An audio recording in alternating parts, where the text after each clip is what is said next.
সুপ্রিয় দর্শক, আপনাদেরকে দেখাবো আজকে এই যে আমার সামনে আপনারা যে গাছটা দেখতে পাচ্ছেন, এই যে গাছটা দেখতে পাচ্ছেন, এটাকে আমাদের ময়মনসিংহের ভাষায় বাইট গাছ বলে থাকি। বাইট গাছ বা অনেকেই বাট গাছও বলে। এটার বৈজ্ঞানিক নাম হলো বনজুই। এটা কিন্তু বাংলাদেশের গ্রামাঞ্চলে প্রচুর পরিমাণে জন্মে, প্রাকৃতিকভাবেই জন্মায়। তো এই বাইট গাছের কিন্তু অনেক উপকারিতা রয়েছে, যা আপনারা আমার এই ভিডিওর মাধ্যমে জানতে পারবেন। এই এই বনজুই গাছ বা বাইট গাছ সহ আরও বিভিন্ন ধরনের উদ্ভিদ এবং গাছ সম্পর্কে এবং তাদের উপকারিতা সম্পর্কে জানতে আমার এই পেজটা অবশ্যই ফলো দিয়ে রাখবেন।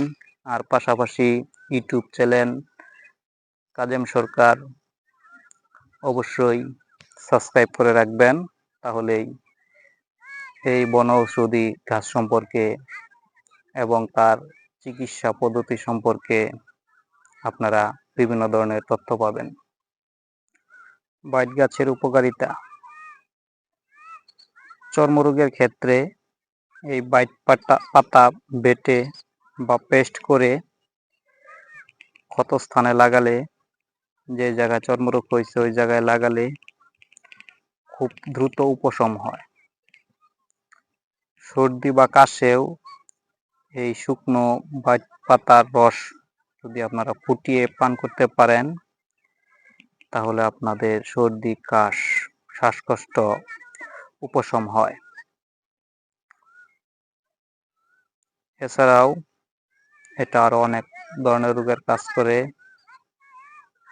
পেটের ব্যথা, বাতের ব্যথায় এই বাইট পাতা বেটে পেস্ট করে যদি আপনারা লাগান, তাহলেও কিন্তু উপশম হবে, ফোলা কমবে। বিষাক্ত কোনো পোকামাকড় যদি আপনাকে কামড় দেয়, সেখানে যদি প্রচণ্ড ব্যথা অনুভব করেন, তাহলেও কিন্তু এই বাইট পাতার দ্বারা আপনি চিকিৎসা নিতে পারেন। সেক্ষেত্রে আপনার বাইট পাতার শিকড়ের রস খালি পেটে খেতে হবে। বাইট পাতার বা এই বাইট গাছের শিকড়ের রস যদি আপনি রেগুলার খালি পেটে খেতে পারেন, তাহলে আপনার কৃমিজনিত যে সমস্যা আছে তা সেরে যাবে। বাংলাদেশের সর্বত্রই কিন্তু এই বাইট পাতা, বাইট গাছ, অনেকে এটাকে বৈজ্ঞানিকভাবে বনজুই নামেও পরিচিত। এই বনজুই বা বাইট গাছ আমাদের ময়মনসিংহের অঞ্চলের ভাষায় এটাকে বাইট গাছ বলে। এই বাইট গাছের পাতা কিন্তু আপনারা শিকড় অনেক চিকিৎসার ক্ষেত্রেই ব্যবহার করতে পারবেন।